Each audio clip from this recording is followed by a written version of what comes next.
biiram boo demee ba am ko bul fàtte fa nga cosaanoo àddina ak li ci biiram boo demee ba am ko bul fàtte fa nga cosaanoo àddina ak li ci biiram boo demee ba am ko bul fàtte fa nga cosaanoo àddina ak li ci biiram boo demee ba am ko bul fàtte fa nga cosaanoo.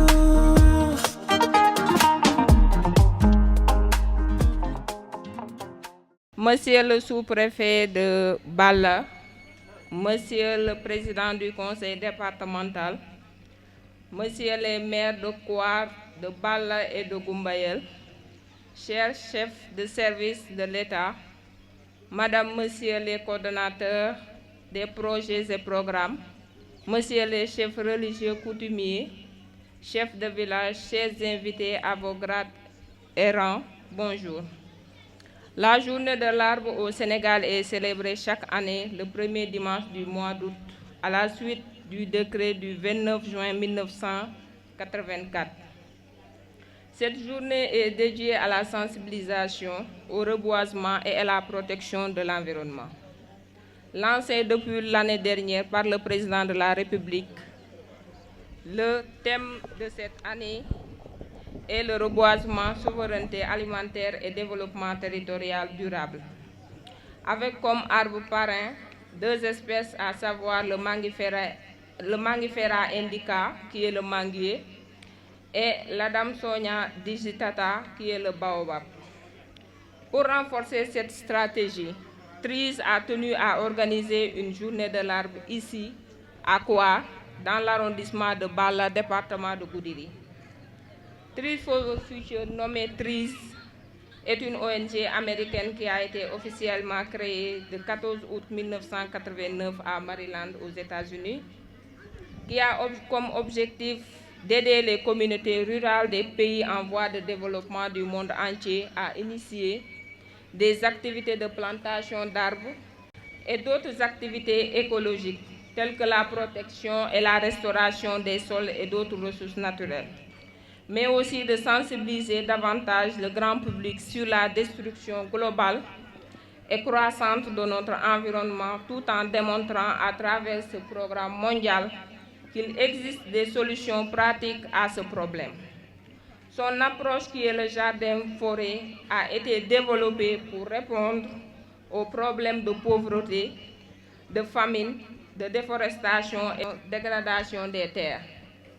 C'est dans ces objectifs que nous avons accompagné à Kaffrine plus de 3500 bénéficiaires, à Fatick 2500 bénéficiaires et depuis février 2024 à Tambacounda, nous avons enrôlé 1516 participants qui ont emblavé un total de 955,9 hectares que nous comptons transformer en jardin-forêt d'ici 2 ans.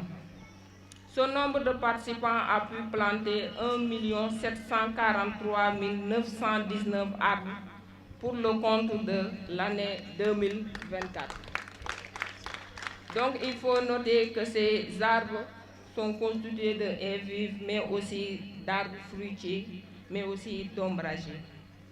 Pour cette année, dans la région, nous comptons planter 1 400 000 arbres et comptons aussi sur la collaboration de tous les acteurs étatiques et non étatiques, et surtout l'arrondissement de Balla pour la protection et l'entretien de ces jeunes plants.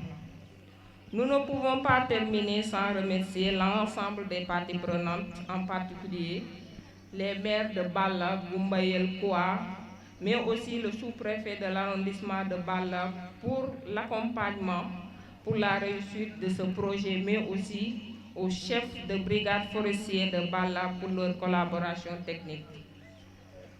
Donc, je m'arrête là et continuons à planter des arbres, comme le dit TRIS, planter des arbres, changer des vies. Je vous remercie. Chers partenaires, chers invités en vos rangs et grades, je vous remercie d'être là et on s'excuse un peu pour le retard qui est vraiment indispensable de notre volonté. Comme la coordinatrice a dit, TRIS for the Future a commencé à travailler dans pas mal de régions ici au Sénégal. C'est à partir de l'année dernière qu'on a commencé dans la région de Tamba et cette année dans la zone de Kouar et Goumaël. Et à l'entame, on a été vraiment impressionné par l'engagement de la communauté et par rapport aux activités de Trésor et Futur.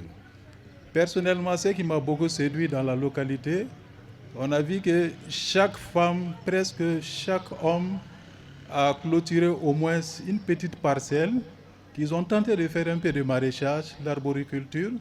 Ils demandent juste un peu leur accompagnement. C'est ce que Trésor et Futur est venu les apporter. Jardin-forêt pour les permettre de restaurer l'environnement, jardin-forêt pour les permettre de gagner de l'argent et surtout jardin-forêt pour les permettre quand même de préparer l'avenir. Donc là, nous sommes là pour ça. Et je ne vais pas être très long.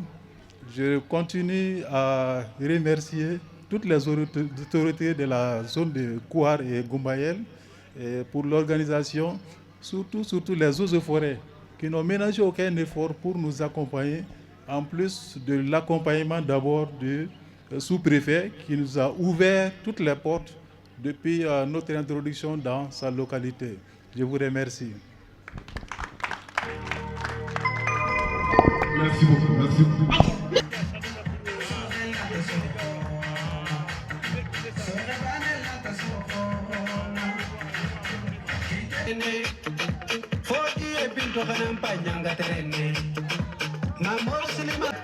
Musa Mahmoud Rembe Sohana Jakare Fune Rembe Fune Jalango Aïssatou Fune Jalango Warakiya Fune Jalango Debella Mundu Anda Yorundu Anda Debella Yorundu Anda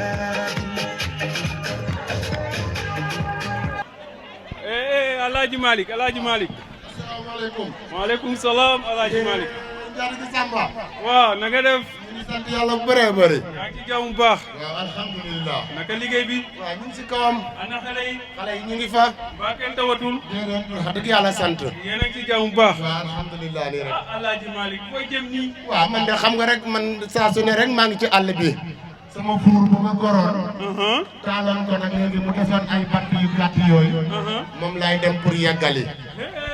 Alhaji Malick yaa ngi ci liggéey bii nii ba léegi. ah waaw nu may def xam nga liggéey bi rek looy dundee leneen dëkk bi dafa dëgër il faut nga dugg ci àll bi pour dagg. waaw waaw. ndema nga fay ne ngay jogo dabula man so kabula ma koy de ndema yow demal lii du yëfu jigéen lii yëfu góor la bu may sonn ci kër gi yaa ngi tëdd di nelaw Alhaji Malick déglul ndaw si lu mu lay wax. li muy wax nii am na solo. na wax ma dégg. ma koy de ngole fay yow ay tego dabula te ndax sax Alhaji Malick na dem kër ga doxal nga xaar ma ca njaboot ga lii du yëfu jigéen moo wax ma dégg dama yàkkamti nag. Alhaji Malick dafa am information bu ma la bëgg a yëgal. muy lanati. est-ce que yëg nga li xew. déedéet. Alhaji Malick dafa am projet bu ñuy wax Trees for the Future. projet boobu. man bëgg naa nga dugg ci Alhaji Malick. projet bu baax la. projet moom ni muy demee. projet boobu. ak kam mën ku yor njaboot bu sew. yow xaaral ma wàcc sama sémmiñ bi mën a wax ak yow lu yàgg sax. am solo la. projet boobu. man bëgg naa nga dugg ci. parce que projet la boo xamante ne. presque boo ci duggee. li ngay def nii dootoo ko soxla. parce que li nga bëgg ci njaboot bi yëpp. da nga ko mën a am ci tool bi. Modou xoolal sama loxo yi.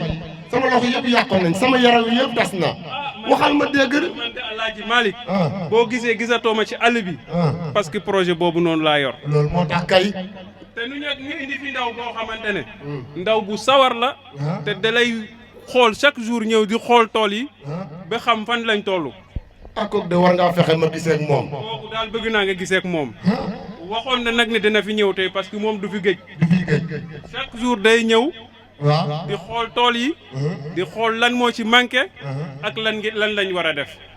war nga cee gaaw de. moom ay dara la tudd.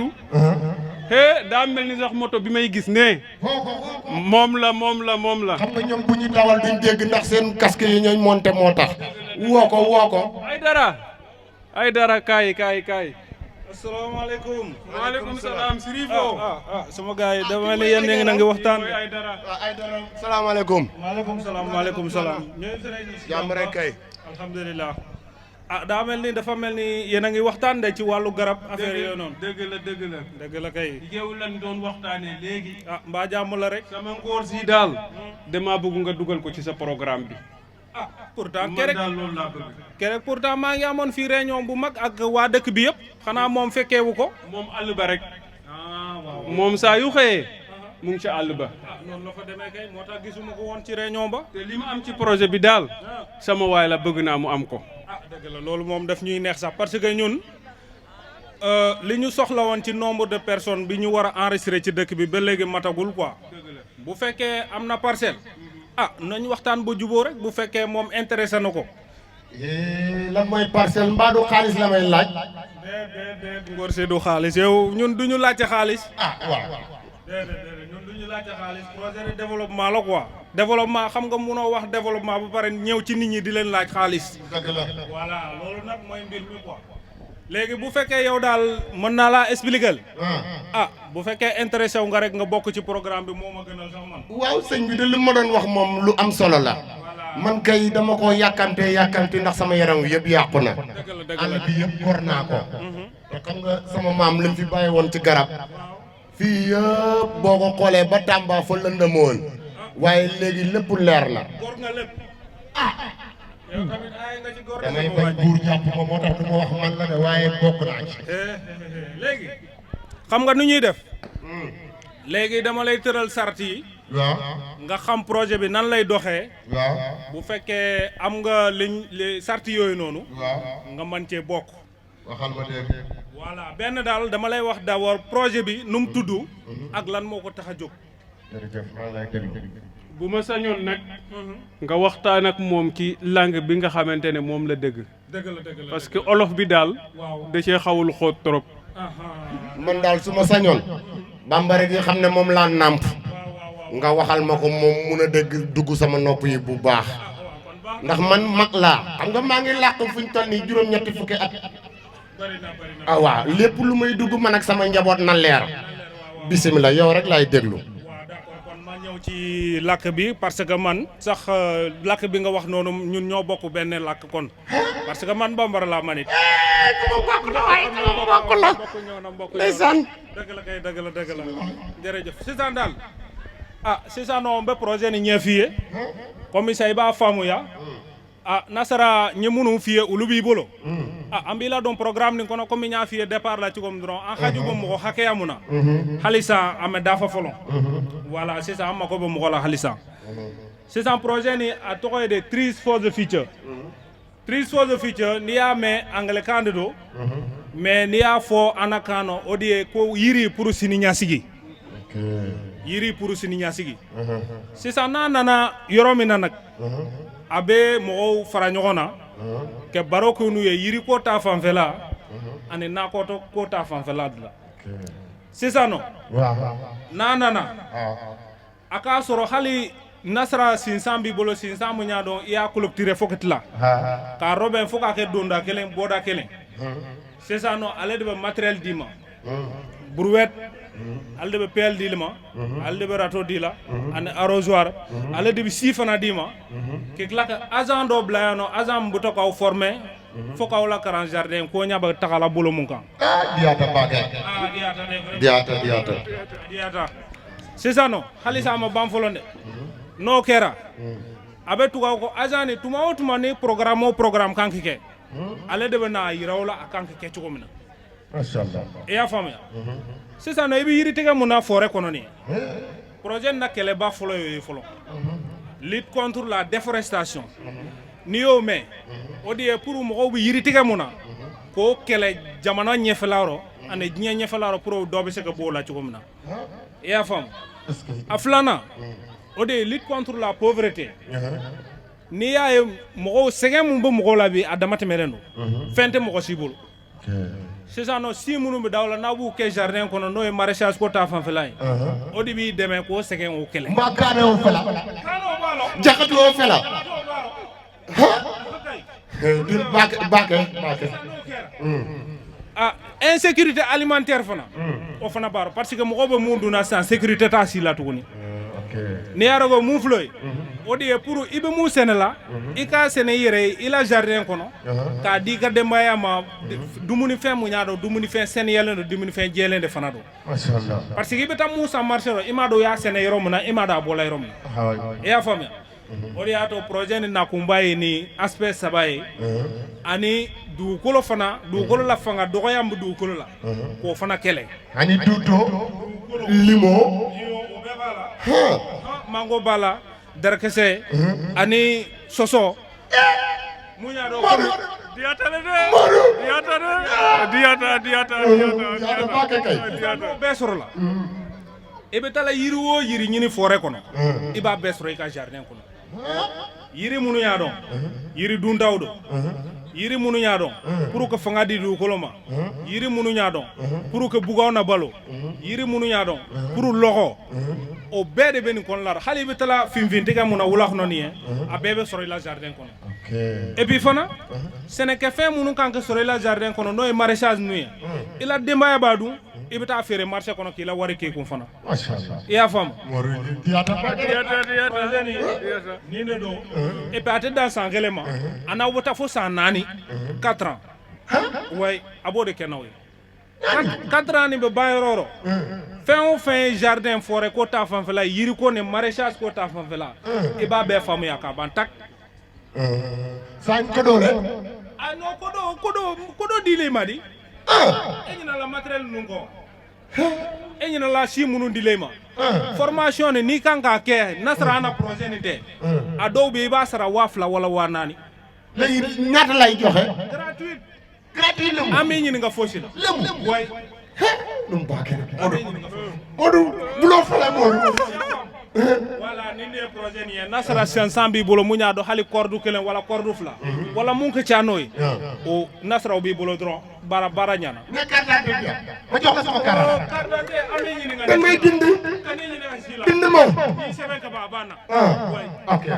ayiwa albarka ay dara ok Modou ni naata sign yo ya moy ok albarka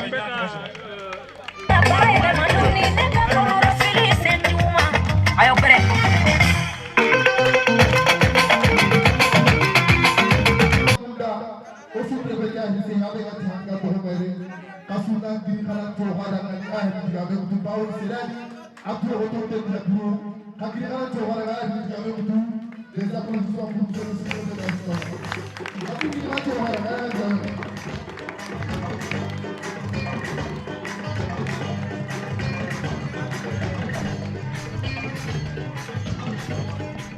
Le chef de brigade forestière des eaux et forêts de Bala, Monsieur le directeur national de Trees for the Future, Madame la coordonnatrice régionale de l'ONG et tout le staff qui vous accompagne, Madame le point focal de l'ONG Déclic, Monsieur le chef de village de Kowar, Messieurs les chefs de village, notabilités religieuses et coutumières parmi lesquelles je distingue évidemment l'imam de Kowar, Mesdames et Messieurs les responsables des organisations de jeunes et de femmes, honorables invités, population de Kowar et environ, chers tout-petits. En ce jour symbolique où nous célébrons encore la journée de l'arbre sous le thème reboisement, souveraineté alimentaire et développement territorial durable, permettez-moi de saluer l'engagement collectif qui nous rassemble pour une mission vitale, pour ne pas dire essentielle, reverdir notre territoire et garantir l'avenir des générations futures. En cet instant solennel, je voudrais, au nom du gouvernement de la République du Sénégal, saluer cette excellente initiative de l'ONG Trees for the Future qui incarne parfaitement les ambitions de l'agenda national de transformation porté par son Excellence, Monsieur le Président Bassirou Diomaye Diakhar Faye. Une reconnaissance particulière s'adresse naturellement à vous, Monsieur le Directeur national de l'ONG Trees for the Future, à Madame la coordonnatrice régionale et à toute l'équipe de Trees for the Future de Tambacounda.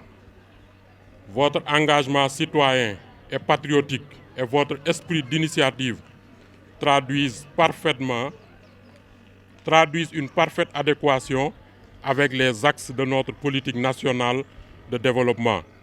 Votre approche intégrée, conjuguant agroécologie et restauration des terres dégradées, fait de vous des partenaires essentiels pour l'amélioration de notre cadre de vie. La restauration des forêts est un signal fort de résilience. Ensemble, faisons de notre territoire un modèle de développement durable.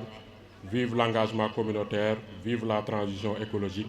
Je vous remercie de votre aimable attention.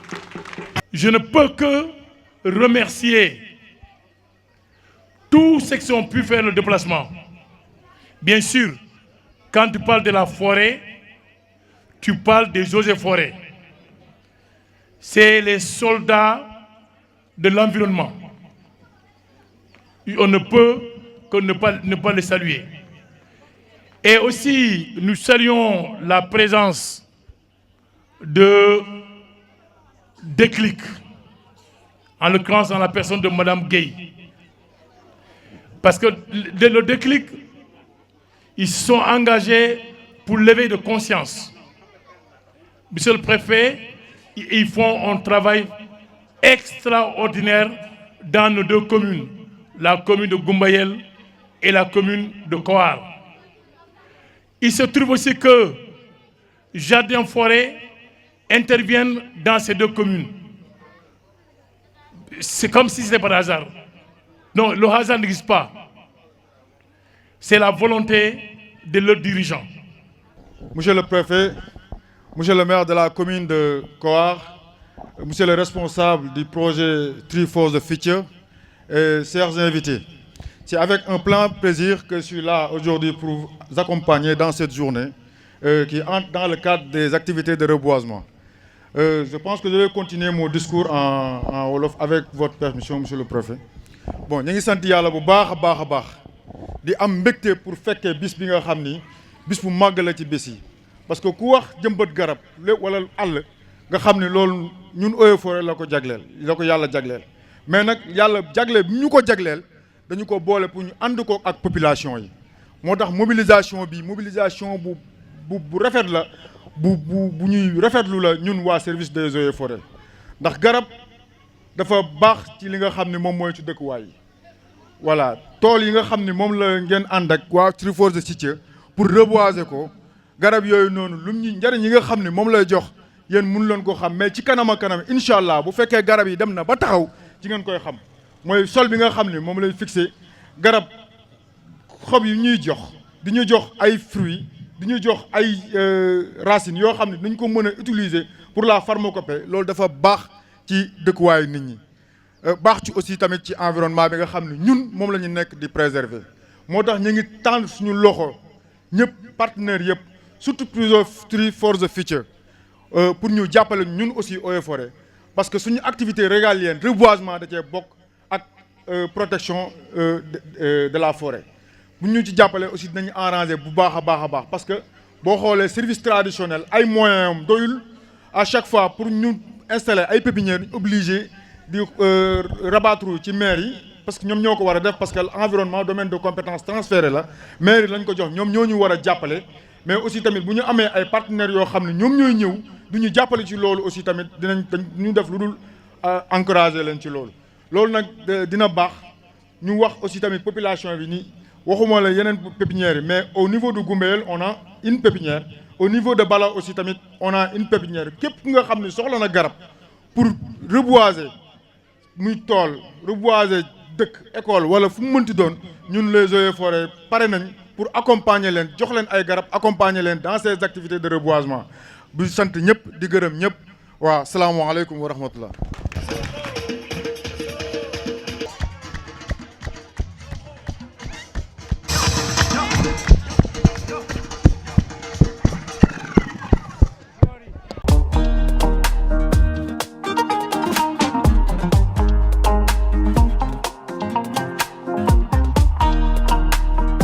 am na ñu fa ñu jóge li ñu jaaxal mooy fu ñu jëme su fi maam yi moom bu ñu woowee dañu tànqam lu duñu sore dañuy fatu ni mu gën a gaawee ñun ndawi réew mi dañu bare ci fi luy jëriñ fii ak fële bañu ñu si dara ko ngeen booy bare wër naa àdduna Japon Inde Australia.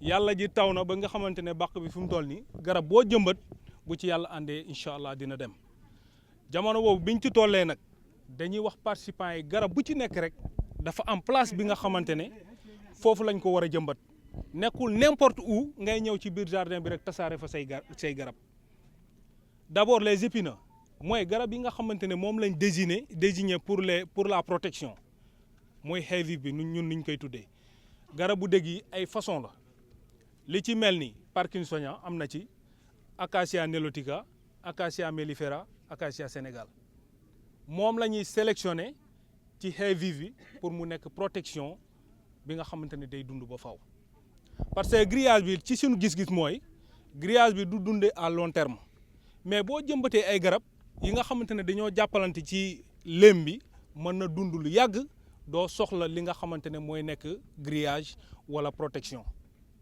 kon nag moo waral garab yooyu noonu ñu jox ko suñuy participants pour ñu pépinière ko jëmbat ko ci lém bi bon dafa am lu ñu koy defee nag distanciation yi nga respecté ko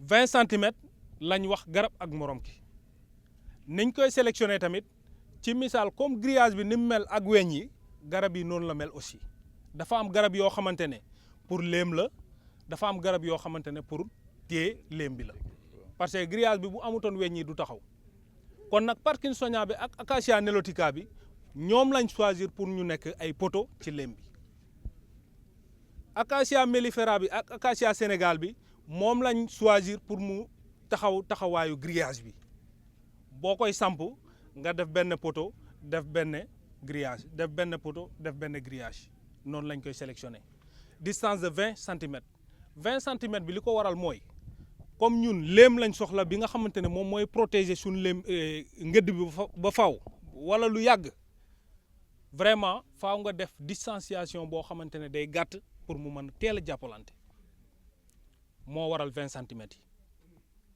kon nag soo koy jëmbat aussi avant ngay déplacer garab yi dañ ne nga roose ko d'abord ba mu tooy xepp parce que bu fekkee yàlla ji tawagul pépinière yi mën nga koo gëjat kii boo koy déplacer mën na indi ay jafe-jafe nga am ay pertes yu bëri kon nag arrosage bi mooy jiitu d'abord balaa ngay déplacer say garab ginnaaw bi nga gasee say pax distance 20 centimètres 20 centimètres nga ñëw nag pour déplacer say garab avant ngay déplacer nga arroser ba mu tooy xepp soo ko arroser nag nga am lame wala sécateur wala li nga xamante ne mën na wàññi taayu garab bi pour mu mën a mucc ci choc de plantation yi parce que garab yi souvent jamono bi muy dem ba toll ci wàllu jamonoy plantation dafay fekk ren bi dem na ba franchir mbuus bi jàpp suuf si léegi nag ren boobu noonu faaw nga dagg ko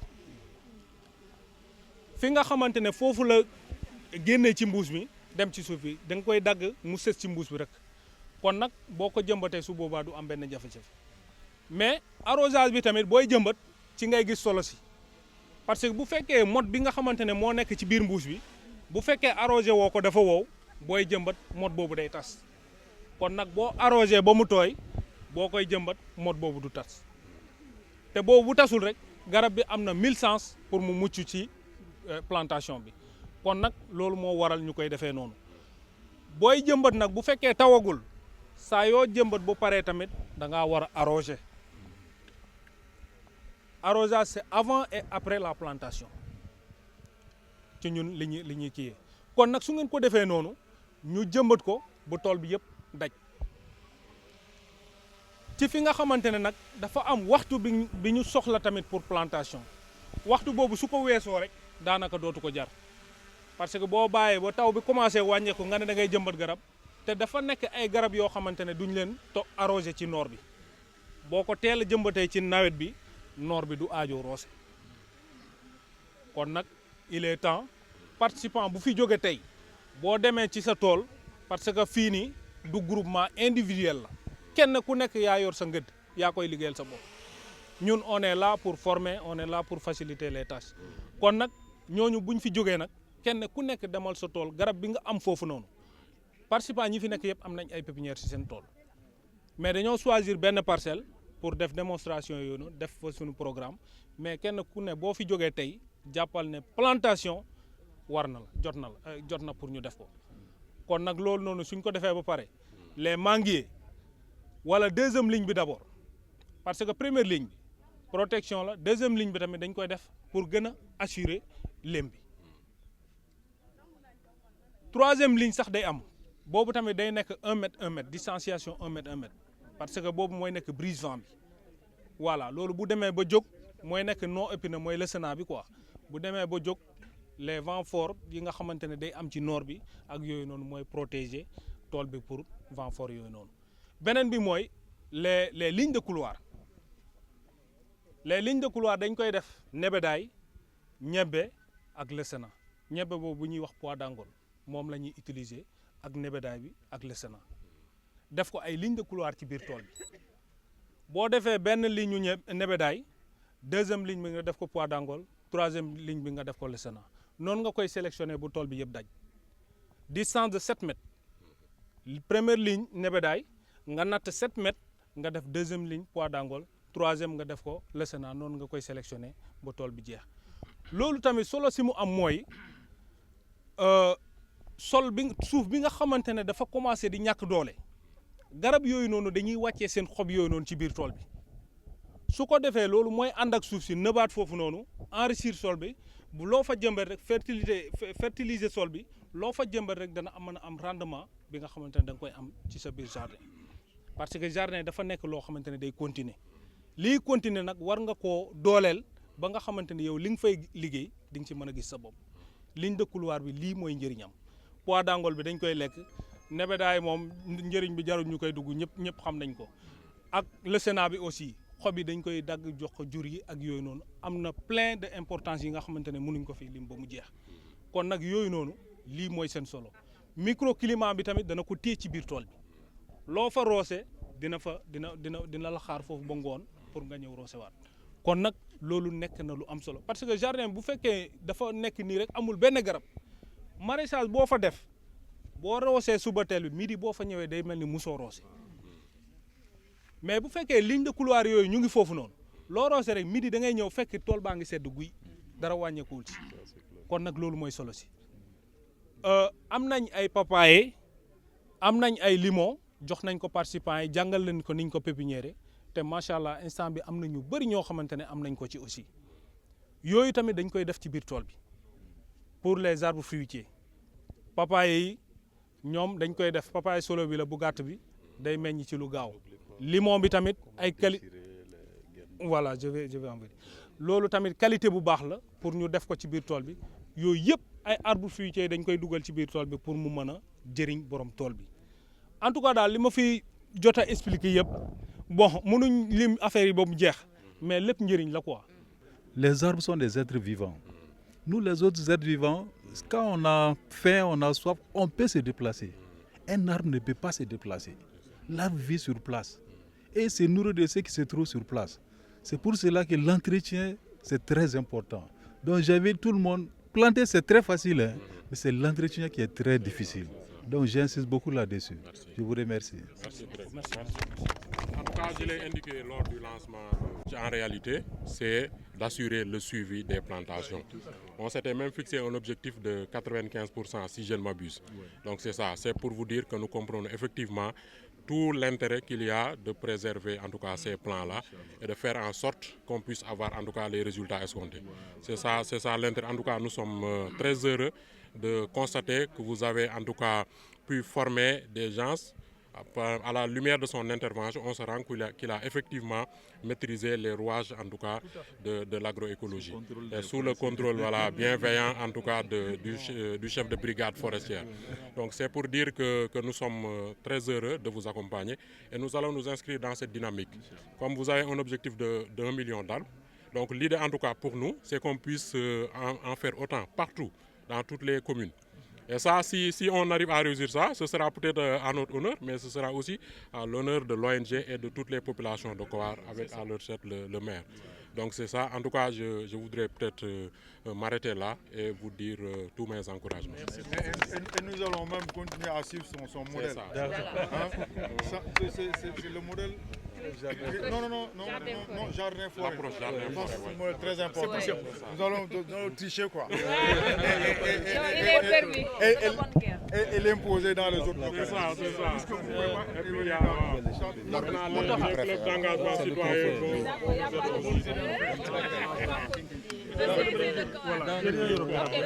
réer waxu mag la dégg du am ku wéer fàttalikul ki nga doon fi nga juddoo fi nga jóge fi nga dëkk yàlla mi la bind ngor jom fit la fayda boo ko amul doo xam fi nga jëm dara du ko dindi li ci baay bii di doom na ko jëli kàddu mag ñi nii na ko sëti fiiri nañu gën a disoo ndax ñu mën a déggoo xanaa gisoo jikko yi ni ñu gën a yàqoo nañu dellu toog yi mën a root du doy de àdduna ngi daw dinañu def ci bopp yi bul di fàtte ñi la fal ñi la teet te woon ñi la gunge bi ngay raam ñi nga nekkaloon lakoon fakkoon ñakkoon lawoon fa woon ñawoon xale poto la na ko raaxee rek lay wëyee fi la yaroo fi la màggee lu ma guddi dama ñibbee kal seen mooy daw suñu deret ñi dañu wuti woon ba tax ñu ne bëree teranga yi ñu fay jële ci suñu askan lañu koy jëmee wër na àdduna Japon Inde Australia there is no place like home fenn du suñu gaal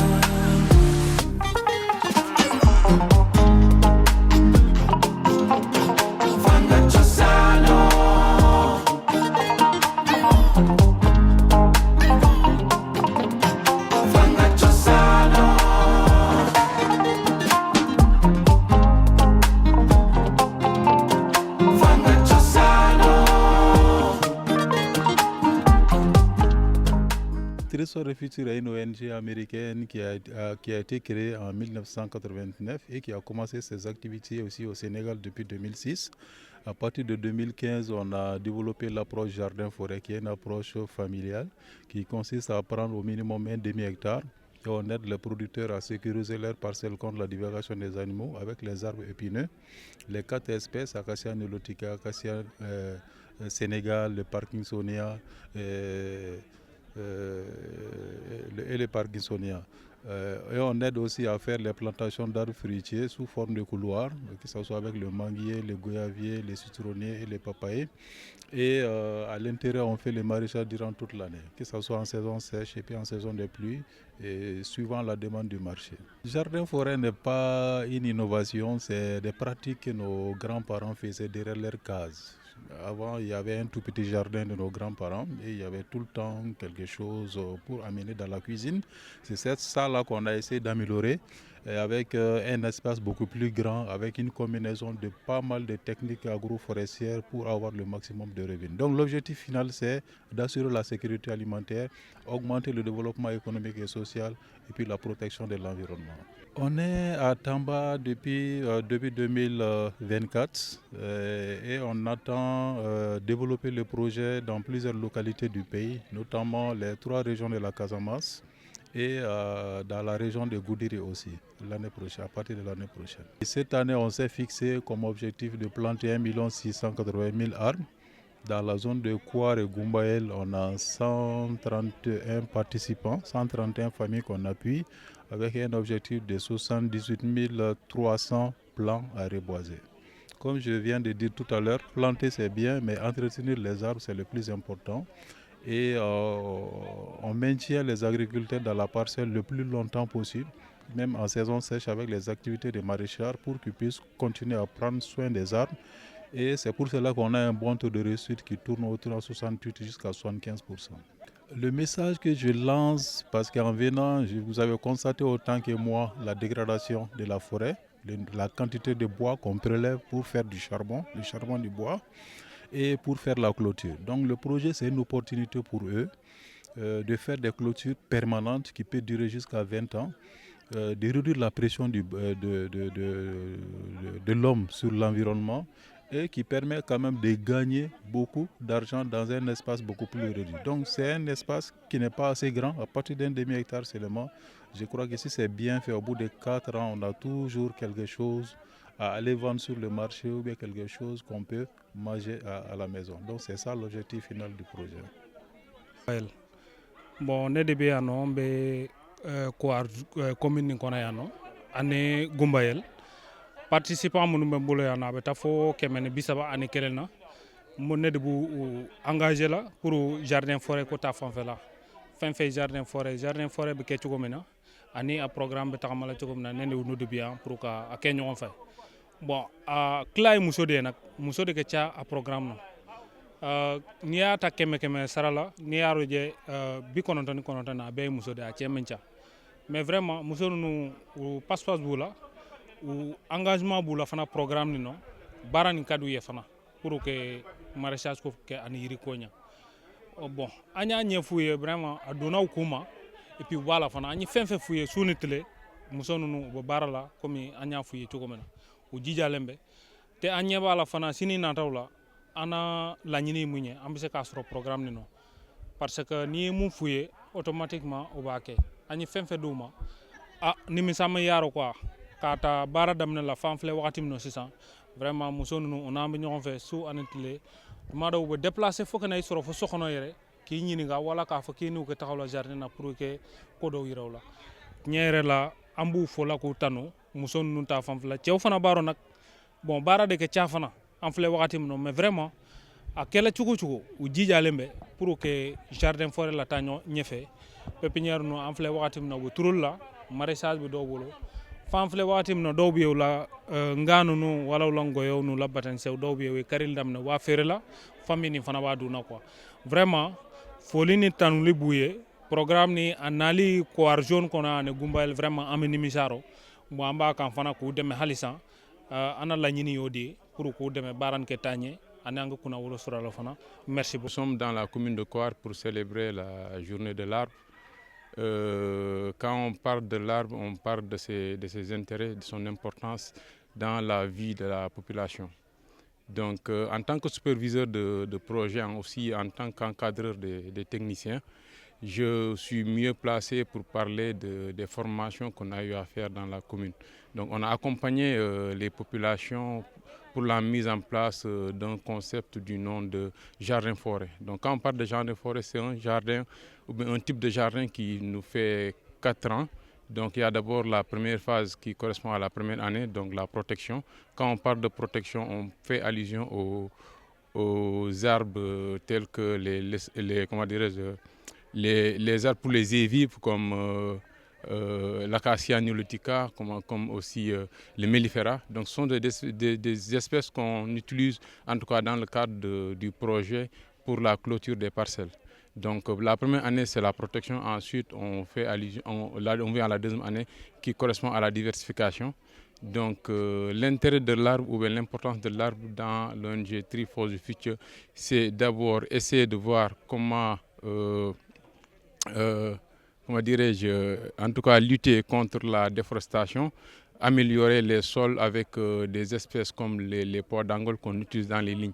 Donc l'ONG, l'approche c'est le jardin-forêt, mais il fait de l'agroforesterie avec différentes espèces. Donc on accompagne les populations, que ce soit à Kowar, à Balla ou dans d'autres communes. Nous avons d'abord débuté dans d'autres communes comme Fatick, dans aussi, à Koungheul. Donc l'ONG est passé par là-bas et aujourd'hui nous sommes dans la zone de Tamba et plus particulièrement dans la commune de Kowar.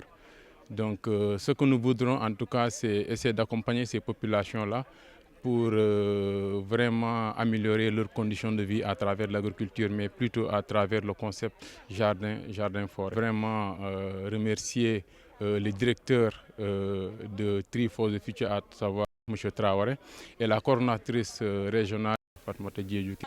Nous avons enrôlé 72 participants dans cette commune. Parmi ces 72 participants sont scindés en 2 groupes. Il y a aussi un autre groupe qui est à côté dans la commune de Goumbayel, donc avec une trentaine de participants. Donc au total, nous allons nous retrouver avec une centaine de participants dans cette zone, gérée par un chargé de projet. Dans le cadre de nos activités, nous avons commencé par une mobilisation. Ensuite, nous avons distribué du petit matériel à tout un chacun. Ensuite, nous avons procédé à des formations et à des installations de pépinières, donc, pour pouvoir mettre en œuvre notre programme, qu'il s'agit de la clôture par la haie vive, ensuite la mise en place des couloirs, mais aussi l'accompagnement par le maraîchage.